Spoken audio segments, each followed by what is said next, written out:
Alright, so this isn't really a unboxing video, so to speak. This is really, well, I guess I am unboxing, but it's used. This is something I've been really excited about for a long time. It's a really right stuff panorama gimbal system. It's the PG-02, their heavy-duty Pano system. I've been wanting this for a long time because the system that I'm currently using is this, which, let me take it off the tripod. This is a really right stuff panoramic essentials kit that has been built up into a full Pano kit. However, it makes a lot of compromises that I would otherwise not want to make if I had the choice, which is the point of this kit. So the way this system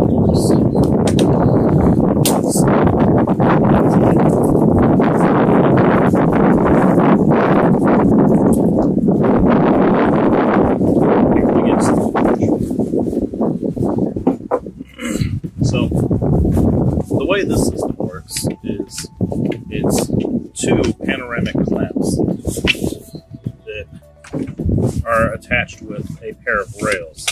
Now these rails allow me to center and level this. So I'm able to slide this over and drop it. I'm able to slide this over and get it level to where the camera would sit properly. And then I've got the ability to do tilt here for my multi-row panos, and I can also rotate here for multiple frames in each row. I do have a nodal clamp or slide here that allows me to get the camera in the correct nodal position to get rid of parallax error. But the problem with this is it's bulky and it's comprised of a bunch of pieces, and there's a bunch of different locations where it can slip. It makes it bigger than it needs to be, and sometimes it tries to fall out of the ball head. It's a good system, and I like it, but the PG-02 is a better item, I think. We're going to find out when I open it. So let me close this down.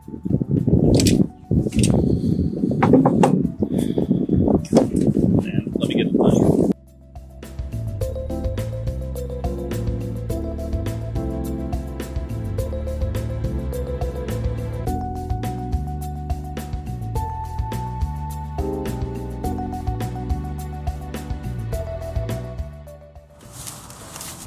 Alright, so we've got it cut open.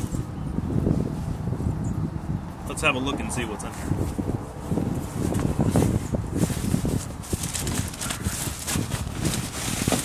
So, now, I know we're all on lockdown, or most of us are anyway, because the coronavirus.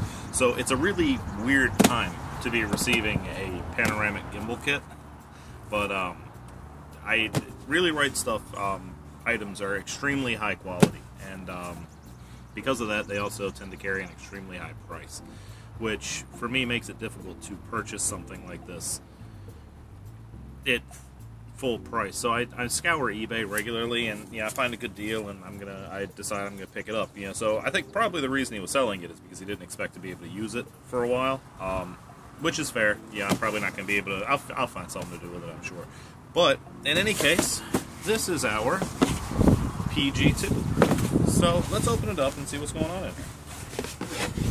So I already told you the reason that I wanted it was to get rid of some of the complexity with the other system and hopefully make it more stable. I'd also like it to be more packable because it packs down into kind of a big giant mess. So let's have a look and see what's inside. So this is our vertical rail, and this is our horizontal rail. Now, this is our panning base, which replaces this panning clamp here that is removed from this ball head after this. This is our lateral arm, which replaces this arm. We have our vertical rail and our vertical panning clamp. So you just loosen that little lever, and you've got our vertical panning clamp, which replaces this upper rail and this clamp. So straight away we can see this is a much more simple system. It might not really be any smaller, but it's definitely more simple. So to assemble it, we put the vertical rail on the horizontal. We take a sip of coffee. A second sip of coffee. And then we need our nodal slide. Now I've got my nodal slide from the old kit here. However, I believe this comes with one. I don't think it's a Really Right Stuff brand. No, and it's not. I saw in the pictures when I was ordering it that it looked to be a third-party nodal slide. I'm not going to use that one. I'm going to use my old one from Really Right Stuff, and the reason why is because these Arca Swiss rails, there isn't really an industry standard for Arca Swiss, which Arca Swiss is the dovetailing that everything attaches to on these types of products. The problem with there not really being a standard is some companies grind them to a slightly different angle. Some companies have more material there. Some of them they'll actually be uneven the whole run down the dovetail. And since this is an interference fit, you know, and it's clamped with let's be honest, reasonably light pressure. I don't want to have a poor fit. You know, I don't want to take a chance on, you know, the system slipping or it damaging one part, damaging another part, or whatever the case may be. So I like to keep everything in the same family. I like Really Right Stuff. I trust their products, so I'm going to make sure that all the parts that I purchase for my system at least come from them. That may be going overboard, but that's what I'm going to choose to do. So in any case, let me attach this to the tripod, and we'll go from there. So the first thing I'm going to need to do is I'm going to need to get a different clamp.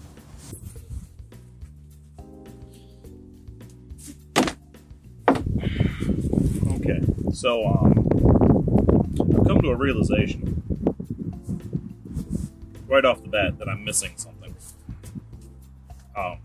I'll show you here in just a second, because what my intention was to my clamp's not even in that box.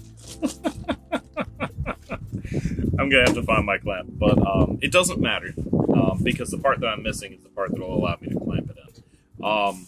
You see, what I was doing before is I had my bottom pano clamp attached directly to my ball head.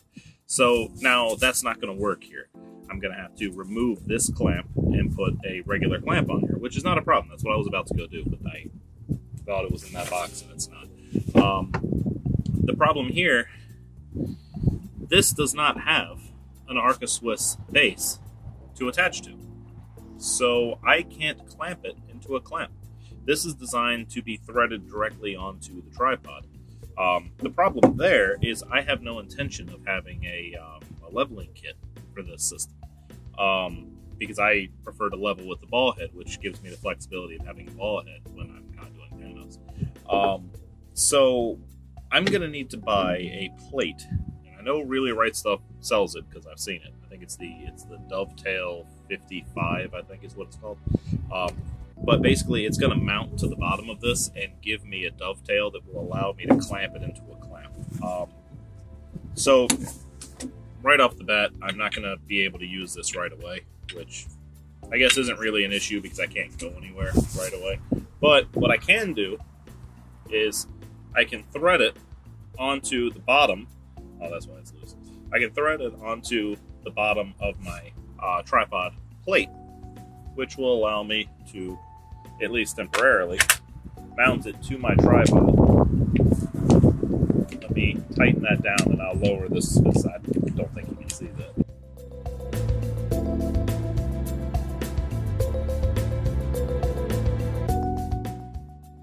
So what we have here is I've made this attachment directly to the base, which works fine if the tripod's level. However, if you're dealing with uneven ground, it could be a huge pain in the butt to try to level a tripod, whereas a ball head, no matter, I mean, it could be off by that much and you just tilt it over until it's level. So that's much simpler, and that's 100% what I'm intending to continue doing.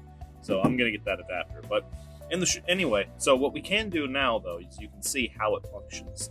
So you loosen this knob, and I have 360-degree movement here, which is, it's also numbered, which will make it a lot nicer, because the system that I had before was also numbered, but they're two different clamps and they were clocked different directions. So while they were numbered, the numbers weren't really in the right place, so it didn't make sense. It was easy to lose track of where you were at, what your next number was, because you're not always going to sweep the same amount of degrees. You know, depending on the lens you're using, it might only be 7 degrees, or it might be, you know, 15 degrees or 30 degrees that you're rotating between each frame, if that makes sense. So anyway, so we've got this assembled. Now we can loosen this and set that clamp there and loosen our slide. So now the camera that I normally use for panos is my D810. It's got the 20mm 1.8 on here, which is not the lens that I would normally use for this. I have on occasion, but to be honest, most of my panos, my stitched panos, are actually done on the 28 1.4. It's an incredibly sharp lens, absolutely stunning, and it's the choice. It's my lens of choice for anything that requires wide perspectives, because I'll just do a stitched pano with the 28, and I can produce a 10 or 8 or even 6mm field of view if I need to. But most of the time, I'm just replicating a 20 or 18mm field of view, and I'm just getting much more resolution doing that. So the way this is going to work is you mount the camera vertically, right? So that allows you to, when you're doing your frames, you're getting more frames with more height. If you did it horizontally, it just doesn't work as well. You can do it, but it doesn't work as well.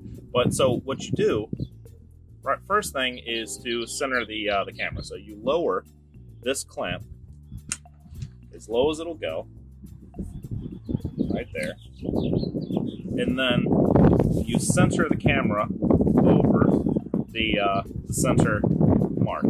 Now, some lenses you may be able to see it, other lenses you may not. So the 20mm should be able to focus close enough, but I'm just going to look through the viewfinder and find it. So we are slightly out. Just a little bit further. There we go. That's closer. So we lock that down, and then we tilt this up, and we make sure that we're centered there, which we are now. So now we would set this to the correct nodal position.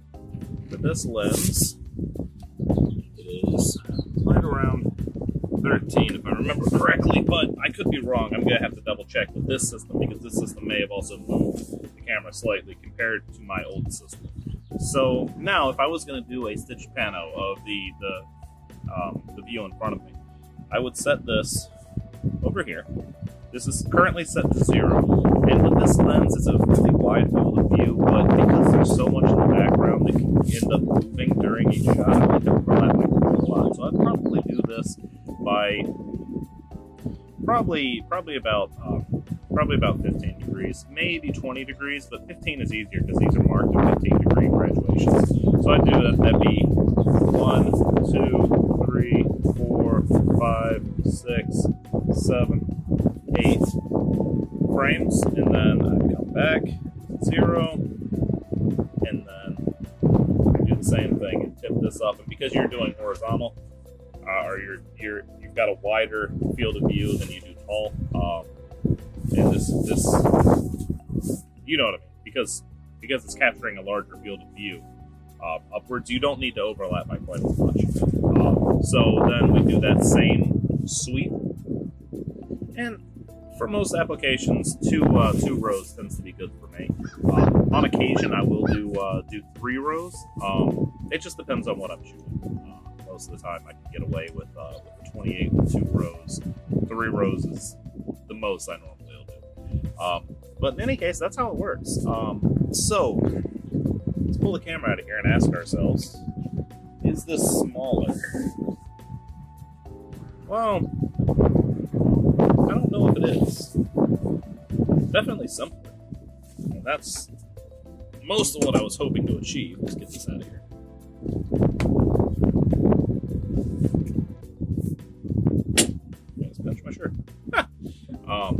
So, how small can we pack this down? First thing. So, we could spin that clamp, clamp this guy right here, and that's a reasonably small package, but we still have this one, and this is the same problem I had with the other kit, which this will get resolved though, actually, when I mount the lower plate, because that'll allow me to clamp this down here, and the whole system will become, I mean, it's wider than a lens, but it's not that much longer than some of the lenses I carry. This would fit in a lot of the same places that I'm currently putting lenses right now. So this is a good compromise of size right there. On the other hand, this system, let's see how this would pack up.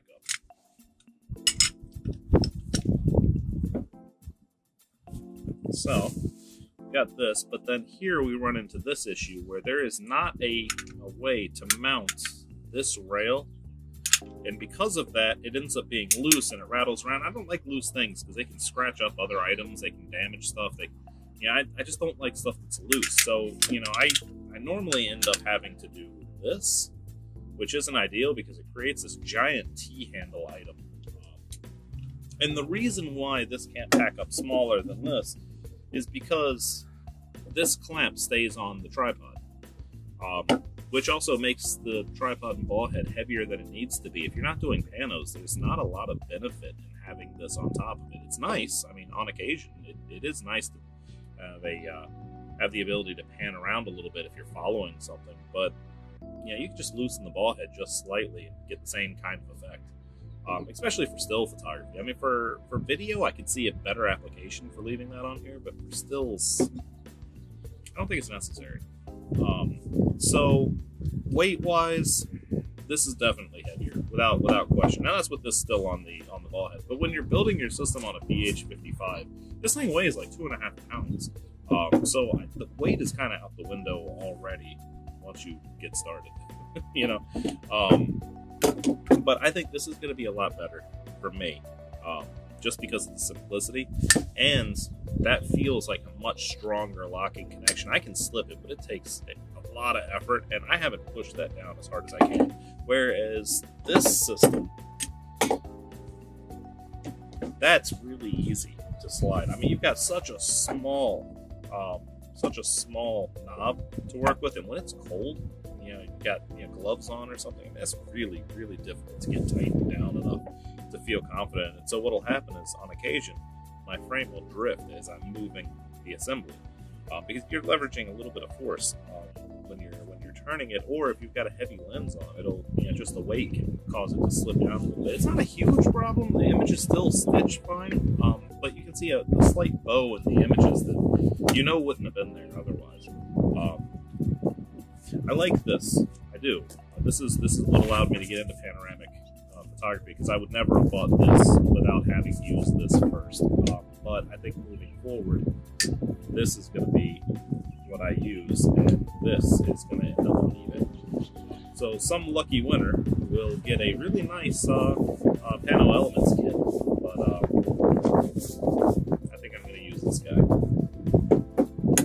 So anyway, once I'm allowed to go somewhere, I'll do a couple of comparison shoots with the two. I mean, it's stitching panos, so the images are going to stitch. I don't really know if there's any reason to do a comparison of the actual shooting, because this is really about user experience. It's not about actual functionality. They both work the same, and it's a similar concept. They line up the same. It's not like it's an issue. This is just going to be nicer to use.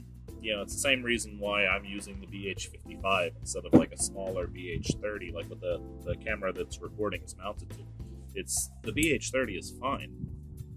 It's just not as nice and smooth to operate as this is. And part of that, you pay a weight penalty and a price penalty as well. But you pay mostly a weight penalty to carry around something this smooth. Yeah, I'm excited. Shame we're all locked inside.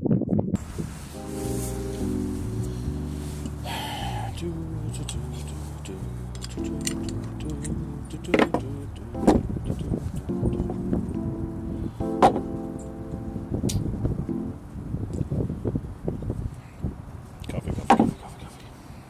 Need more coffee.